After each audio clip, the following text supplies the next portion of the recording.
আজকে মার্কেটের মধ্যে নিফটিতে আমরা ভালো সেলিং দেখলাম এবং ব্যাংক নিফটি একটা পজিটিভে ক্লোজিং দিয়েছে। তো নিফটি ব্যাংক নিফটি নিয়ে ডিটেলসে আলোচনা করব, কোথায় নেক্সট সাপোর্ট আছে।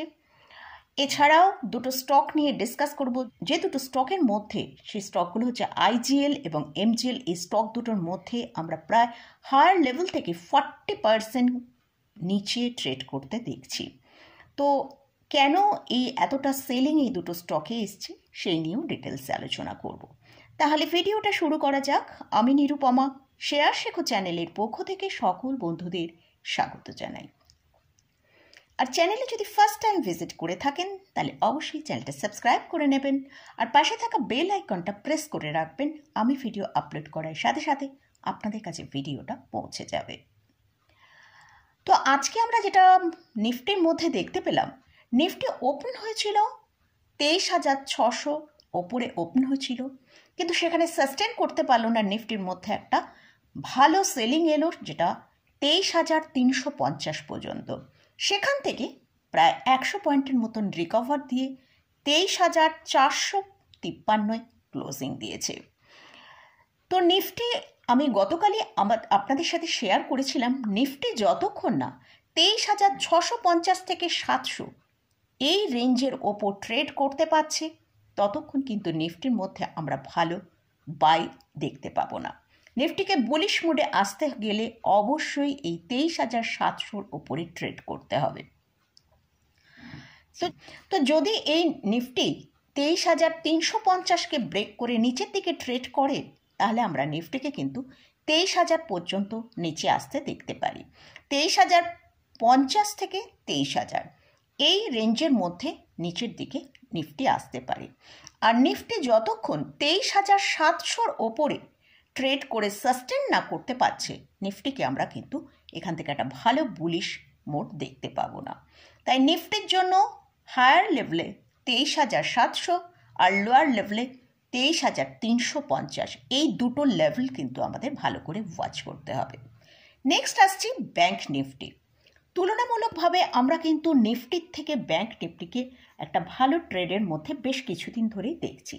দেখুন, নিফটিতেও আমরা অলরেডি দেখেছি 10 to 12% কারেকশান এসেছে এবং ব্যাংক নিফটির ভেতরেও কিন্তু প্রায় 10 to 12% কারেকশান এসে গেছে। কিন্তু তার থেকেও আমরা দেখতে পাচ্ছি ব্যাংক নিফটি কিন্তু একটা রিকভার করার, সেখানে পজিটিভ মুভমেন্ট তৈরি করার চেষ্টা করছে। তো ব্যাংক নিফটির জন্য আজকে আমরা দেখেছি ব্যাংক নিফটি 50,500 ওপর ট্রেড করতে পারেনি, তাই ব্যাংক নিফটির ভেতরে কিন্তু আমরা ভালো একটা যে বাইং সেটা কিন্তু দেখতে পাইনি। ব্যাংক নিফটি যে হাইটা আজকে তৈরি করেছিল সেটা 50,445, আর ব্যাংক নিফটি লো যেটা দেখিয়েছে 50,074। অর্থাৎ ব্যাংক নিফটি যতক্ষণ 49,900 ওপরে ট্রেড করবে, ব্যাংক নিফটিতে আমরা একটা পজিটিভ মুভ দেখতে পেতে পারি। আর যদি ব্যাংক নিফটি 49,900কে ব্রেক করে তাহলে কিন্তু ফ্রেশ সেলিং আমরা ব্যাংক নিফটির ক্ষেত্রে দেখতে পেতে পারি। আর ব্যাংক নিফটি 50,500 ওপর যখন ট্রেড করতে শুরু করবে, ব্যাংক নিফটিকে আমরা একটা বুলিশ মোডে দেখতে পাবো।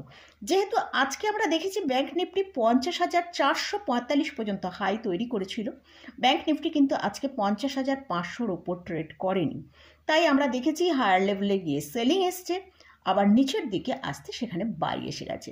তো ব্যাংক নিফটি একটা রেঞ্জের মধ্যে ট্রেড করছে, সেটা হচ্ছে নিচের দিকে 50,000 আর ওপরের দিকে 50,450 এই রকম জায়গায় একটা রেঞ্জের মধ্যে ট্রেড করছে। তো যখনই এই আপার রেঞ্জ ব্রেক করলে আমরা বুলিশ মোড দেখতে পাবো, আর যদি লোয়ার রেঞ্জে 49,900কে ব্রেক করে তাহলে কিন্তু আমরা ফ্রেশ সেলিং ব্যাংক নিফটির জন্য দেখতে পাবো এবং ব্যাংক নিফটি সেখানে কিন্তু একটা বেশ ভালো একটা পার্সেন্টেজ নিচে আসবে। তো এটা গেল নিফটি এবং ব্যাংক নিফটি নিয়ে আলোচনা করলাম। এবারে আইজিএল এবং এমজিএল এই দুটো স্টকের মধ্যে আমরা যদি হায়ার লেভেল থেকে দেখি, প্রায় 40 থেকে 42%-এর মতন ডিক্লাইন এসেছে। তো এই ডিক্লাইন কেন এসেছে সেইটাই আজকে বুঝে নেব। ফার্স্ট আমরা আইজিএল নিয়ে আলোচনা করছি। আইজিএল স্টকটা আজকে আমরা দেখেছি 20%-এর ক্র্যাশ আজকে এই স্টকটার মধ্যে এসছে। তো এই আইজিএল এর 52 উইক হাই যদি দেখি 570 টাকা, আর এই স্টকটা তার হায়ার লেভেল থেকে 41.86% ডিক্লাইন হয়েছে। তো স্টকটা এখন তার নতুন 52 উইক লো তৈরি করছে। তো স্টকটা মোটামুটি 324-25 এই জায়গায় কিন্তু ট্রেড করছে। সেক্ষেত্রে আমরা যদি এমজিএলকে দেখি, এমজিএলে আজকে প্রায় 14% ডিক্লাইন এসছে। এই এমজিএল স্টকটাকেও আমরা যদি দেখি তার হায়ার লেভেল থেকে, যেটা 1988 এর হায়ার লেভেল 52 উইক হাই রয়েছে, সেখান থেকে 42.46% ডিক্লাইন হয়েছে। এই স্টকটাও কিন্তু তার লোয়ার লেভেলের কাছাকাছি ট্রেড করছে, কিন্তু এখনও তার 52 উইক লোকে টাচ করেনি, তার ওপরেই রয়েছে। এর 52 উইক লো হচ্ছে 1017 টাকা। তো এই স্টকটা তার 52 উইক লোয়ের কাছাকাছি ট্রেড করছে। তো এই স্টকগুলো কেন এতটা সেলিং এসছে? আমরা লাস্ট মান্থেও অর্থাৎ অক্টোবর মাসেও কিন্তু এই স্টকগুলোর মধ্যে প্রায় 20%-এর বেশি সেলিং দেখেছিলাম। কারণ এই সিটি গ্যাস ডিস্ট্রিবিউটর রয়েছে, তারা কি করে, তারা মানে গভর্নমেন্ট তাদেরকে গ্যাস ডিস্ট্রিবিউট করে, সেই গ্যাস তারা কাস্টমারদের হাউসে সাপ্লাই করে। মানে পাইপলাইন যাদের রয়েছে, যেমন মহারাষ্ট্রের হচ্ছে এমজিএল, আইজিএল হচ্ছে দিল্লির, এইসব সাইডে পাইপলাইনের মাধ্যমে কিন্তু এরা গ্যাসটা সাপ্লাই করে। তো এই যে গ্যাস, তারা এইসব gas distributor MGL, IGL, Gujarat gas, এইসব গ্যাস যেসব কোম্পানিগুলো আছে তাদেরকে গভর্নমেন্ট গ্যাসটা সাপ্লাই করে। তো সেই গ্যাস সাপ্লাইয়ের ওপর গভর্নমেন্ট এখন একটা বড় রিডিউস করছে। সেটা কি? গভর্নমেন্ট রিডিউসড এপিএম, অ্যাডমিনিস্ট্রেটেড, এপিএম এর ফুল ফর্মটা বলছি, অ্যাডমিনিস্ট্রেটেড প্রাইস মেকানিজম। যে গ্যাস অ্যালোকেশনটা গভর্নমেন্ট করে সেটা তারা পার্সেন্ট রিডিউস করছে। এর আগে তারা অক্টোবরে একবার রিডিউস করেছে, আবার একবার নভেম্বরে তারা এই গ্যাস যে সাপ্লাইটা করে সেটা তারা রিডিউস করছে। এর ফলে কি হচ্ছে, এইসব যে ডিস্ট্রিবিউটর কোম্পানিগুলো এমজিএল, আইজিএল, এরা যে এদের যে গ্যাস অ্যালোকেশনের ওপর এতটা বড় গভর্নমেন্ট কাট করেছে, তার ফলে কি হচ্ছে, গ্যাসটা সাপ্লাই করছে সেটা কি হচ্ছে, এবার তাদেরকে সেই পাইপলাইনের মাধ্যমে যে তারা গ্যাসটা সাপ্লাই করে সেটা তখন তাদের বাইরে থেকে আবার সেই গ্যাসটাকে যে পরিমাণ গ্যাস পার্সেন্টেজ গভর্নমেন্ট কাট করছে গ্যাস অ্যালোকেশনে, সেটা তাদের বাইরে থেকে আবার জোগাড় করতে হবে, এবং সেখানে তাদের কিন্তু চার্জও অনেক বেশি পড়ে। তখন কি হচ্ছে, কোম্পানির কিন্তু একটা প্রফিট, তাদের প্রফিটের ওপর কিন্তু একটা বড় ধাক্কা পড়ছে। তাই জন্য এই সব কোম্পানিগুলোর শেয়ার প্রাইসের মধ্যে আমরা এতটা ডিক্লাইন দেখতে পেলাম।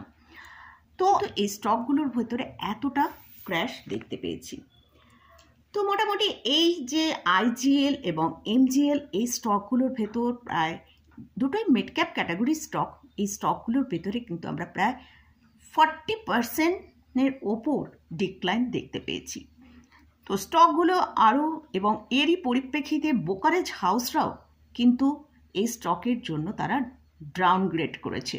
31% থেকে 35% পর্যন্ত তারা এখানে এই কোম্পানিগুলোর ডাউনসাইড দেখতে পাচ্ছে, কিন্তু তার থেকেও বেশি আজকে কিন্তু স্টকগুলো আমরা দেখেছি নিচের দিকে ট্রেড করেছে। কারণ অলরেডি আমি বললাম আইজিএল এবং এমজিএল দুটো স্টকই প্রায় 40 থেকে 42% ডাউনে ট্রেড করছে। এসব স্টকগুলো যেসব ইনভেস্টরদের পোর্টফোলিও রয়েছে তাদের কিন্তু একটা বড় লস তাদের দেখতে হচ্ছে।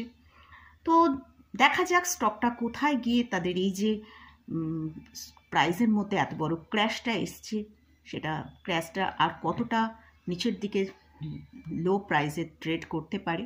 তাই আমার মনে হয় এই স্টকে যদি হয়তো এতটা প্রাইস লো হয়েছে বলে যদি মনে করেন যে এইখানে বাই করা যাবে, তবে আমার মনে হয় একটু ওয়েট করে বাই করাটা বোধহয় বেটার হবে। তো মোটামুটি এই স্টকগুলো নিয়ে আলোচনা করলাম এবং মার্কেট নিয়েও আলোচনা করলাম। আগামীকাল নিফটি, ব্যাংক নিফটি কীরকম ট্রেড করতে পারে সেটা নিয়ে ডিসকাস করলাম। তো মোটামুটি আজকের মতন ভিডিওটা এখানেই শেষ করছি। ভিডিওটা যদি ভালো লাগে অবশ্যই লাইক করবেন, শেয়ার করবেন, সাবস্ক্রাইব করবেন। ধন্যবাদ।